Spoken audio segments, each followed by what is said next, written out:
नागपुरात देवाभाऊ भावी मुख्यमंत्री अशा आशयाचे बॅनर झळकले। विधानसभेमध्ये मिळालेल्या अभूतपूर्व यशानंतर भाजपच्या कार्यकर्त्यांनी लावले बॅनर। बंडाच्या नंतर एकनाथ शिंदेंना साथ देणाऱ्यांपैकी 5 आमदारांचा पराभूत उमेदवारांमध्ये शहाजी बापू पाटील, यामिनी जाधव आणि सदा सरवणकर यांचा समावेश। तानाजी सावंत यांना पुन्हा एकदा मंत्रिपद मिळण्याची शक्यता। प्रचाराच्या वेळी मुख्यमंत्र्यांनी सभा घेताना तुम्ही तानाजीरावांना आमदार करा, मी नामदार करतो असं त्यांनी म्हटलं होतं। कन्नड तालुक्यामधील 2 तरुणांचा आत्महत्येचा प्रयत्न। हर्षवर्धन जाधव यांचा पराभव जिव्हारी लागल्यामुळे विषारी द्रव्य घेऊन आत्महत्येचा प्रयत्न, दोघांवरती उपचार सुरू। हिंगोलीमध्ये शिंदे शिवसेना आणि भाजपच्या कार्यकर्त्यांचा राड्यामध्ये संतोष बांगर यांच्या पुतळ्यावरती गोळीबार। या प्रकरणी 60 ते 70 जणांच्या विरोधामध्ये गुन्हा दाखल।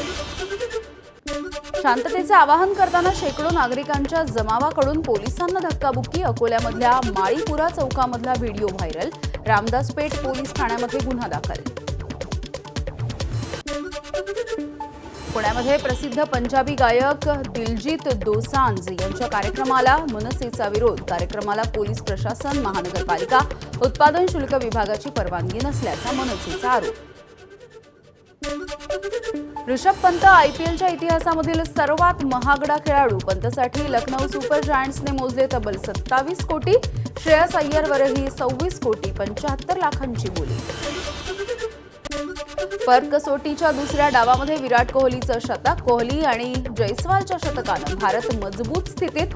कसोटी क्रिकेटमधलं विराटचं 30वं शतक। एबीपी माझा, उघडा डोळे बघा नीट।